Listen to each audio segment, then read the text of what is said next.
Good morning! You might be asking yourself, why is this kid in my feed again? Why am I on camera? Well, a little bit of backstory. This is part of my economics curriculum, one of my final projects, and it's to take my chosen career and make a little bit of an advertisement for it that recruits people for the career and explains what are the social benefits, what are the individual benefits, just why is it a good career. So let's get into that. For those of you who know me, you probably know that my chosen career is filmmaking.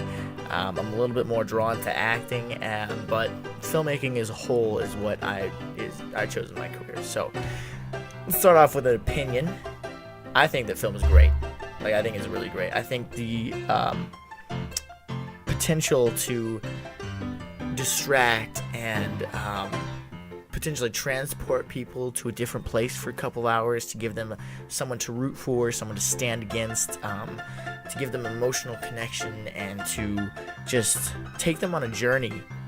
I think that's really special, and I don't think there's quite anything that does it like film. So that's something as an opinion. But some benefits to the individual would be riches and fame, as you all would have guessed. According to the MPAA, which is the Motion Picture Association of America, their 2016 report for movies was that the U.S.-Canada box office for domestic films was $11.4 billion. That's a lot of money. And expanding that, the global box office for all the films released was $38.6 billion. That's a whole lot of money. And furthermore than that, they said that about 71% of the U.S.-Canada population, which by the way is 246 million people, which that's a lot of people, they went to go see a movie in 2016, at least once. So we got your riches, we got your fame.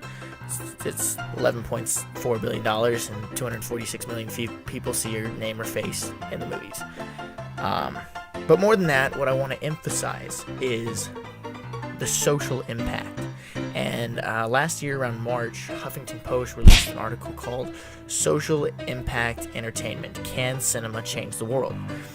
And it just listed a bunch of positive and negative reactions to movies that had a message to convey, that had I guess a moral to the story, something like that, and how creators want to communicate things that matter to them. And the general consensus was that film can evoke something from people. It doesn't always. That's by no means true. But I believe that every film has the potential to. It depends on how you tell it, with what vision you have in mind. Some films are purely to entertain, some are to inspire, some are to encourage, some are to uplift, and I believe that those are the most powerful films.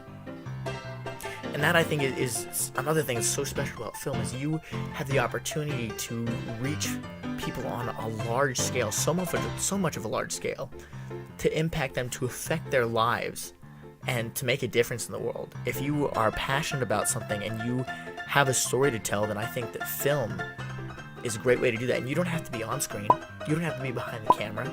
And that's what I think is also so great, is a diversity of parts and pieces to the puzzle of film that have to be filled, that there's so much opportunity for people with different interests to all be involved in one project, and you get the chance to be creative, you get the chance to meet new people and just have fun with your passions while you're working on something that you think might affect a person's life. And I think that is something truly great about film. So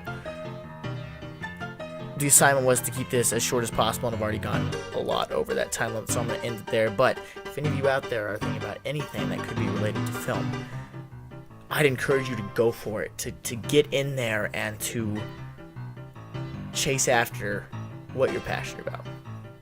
Catch you next time.